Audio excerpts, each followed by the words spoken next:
پہلا سوال آج کا یہ ہے کہ اصل میں ہم خوشی کس چیز کو کہتے ہیں؟ اس کے بارے میں سوشل سائنٹسٹ نے کافی ڈیبیٹ کی کہ اصل میں خوشی ہوتی کیا ہے، لیکن اگر اس پوری بحث کا اگر آپ سمرائزیشن دیکھنا چاہیں تو وہ یہ ہے کہ خوشی کہتے ہیں جب کوئی بھی کام آپ کی مرضی کے مطابق ہوتا ہے تو انسان کو خوشی ہو جاتی ہے۔ فار ایگزامپل، ایک بچہ کسی جو اسکول میں داخلہ لینا چاہتا تھا وہاں پہ داخلہ ہو گیا، وہ خوش ہو گیا۔ وہ رات کو چاکلیٹ کھانا چاہتا تھا، ماں نے چاکلیٹ دے دی، وہ خوش ہو گیا۔ فیوچر میں جا کے جہاں وہ شادی کرنا چاہتا تھا وہاں اس کی شادی ہو گئی تو وہ خوش ہو گیا۔ جس جگہ پر نوکری کرنا چاہتا تھا وہاں نوکری مل گئی تو وہ خوش ہو گیا۔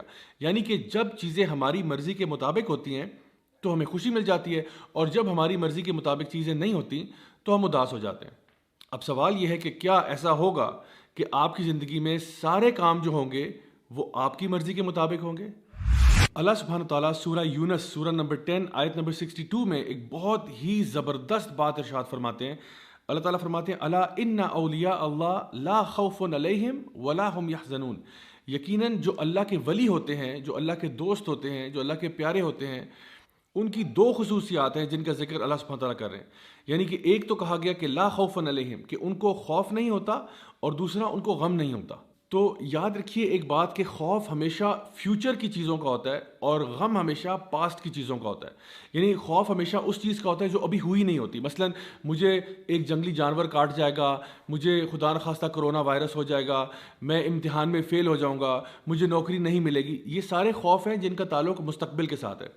اور اسی طرح سے غم جب انسان کو ہوتا ہے تو وہ ہمیشہ کسی پاسٹ کی چیز یا ماضی کی چیز کے بارے میں ہوتا ہے۔ مثلا کاش کہ میں نے پڑھ لیا ہوتا تو آج فیل نہ ہوتا، کاش کہ میں نے یوں کر لیا ہوتا، کاش کہ میں نے وہ کر لیا ہوتا۔ یعنی انسان جب بھی غم کی حالت میں ہوتا ہے تو غم ہمیشہ گزری ہوئی بات پر کیا جاتا ہے، اور جب بھی انسان خوف زدہ ہوتا ہے تو وہ ہمیشہ کسی فیوچر کی چیز کے بارے میں خوف زدہ ہو رہا ہوتا ہے۔ تو اللہ سبحانہ تعالیٰ یہ بتانا چاہ رہے ہیں کہ اگر آپ واقعی میں اللہ کے ولی ہیں، اللہ کے دوست ہیں، تو آپ کو یہ پتہ ہونا چاہیے کہ اللہ تعالیٰ العلیم بھی ہے اور الحکیم بھی ہے۔ العلیم کا مطلب یہ ہے سب سے زیادہ علم والا اللہ ہے، الحکیم کا مطلب یہ ہے سب سے زیادہ حکمت والا اللہ ہے۔ یعنی اللہ تعالیٰ ہمارے سے علم میں بھی زیادہ ہے، ہمارے سے سمجھ میں بھی، ہمارے سے وزڈم میں بھی زیادہ ہے، اور ہمیں شاید کسی بھی تصویر کا ایک چھوٹا سا پکسل نظر آ رہا ہوتا ہے، اور اللہ تعالیٰ کو پوری تصویر نظر آ رہی ہوتی ہے۔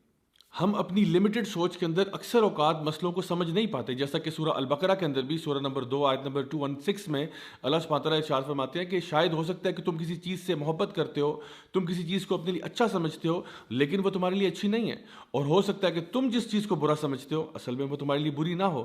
اللہ جانتا ہے اور تم نہیں جانتے۔ تو جس دن انسان یہ فیصلہ کر لیتا ہے کہ اللہ مجھ سے زیادہ جانتا ہے، اللہ مجھ سے بہتر جانتا ہے، اللہ کی حکمت میرے سے بہت زیادہ ہے، تو وہ آٹومیٹکلی اپنی مرضی کی بات نہیں کرتا، وہ اللہ کی مرضی کی بات کرتا ہے۔ اسی لیے صحابہ کرام رضی اللہ عنہم اجمعین یہ کہا کرتے تھے کہ جب ہم لوگ دعا مانگتے ہیں اور ہماری دعا قبول ہو جاتی ہے تو ہمیں بڑی خوشی ہوتی ہے، اور جب ہماری دعا قبول نہیں ہوتی تو ہمیں اور بھی زیادہ خوشی ہوتی ہے کہ پہلے تو جو مرضی تھی وہ ہماری تھی، لیکن اب جو ہوگا وہ اللہ کی مرضی کے مطابق ہوگا، اور یقیناً اللہ کی مرضی ہماری مرضی سے بہتر ہے۔ اللہ آپ کو آپ کی ماں سے بھی زیادہ چاہتا ہے، تو ایسا کیسے ہو سکتا ہے کہ اللہ آپ کے ساتھ کوئی ایسا معاملہ کرے جو آپ کے لیے برا ہے؟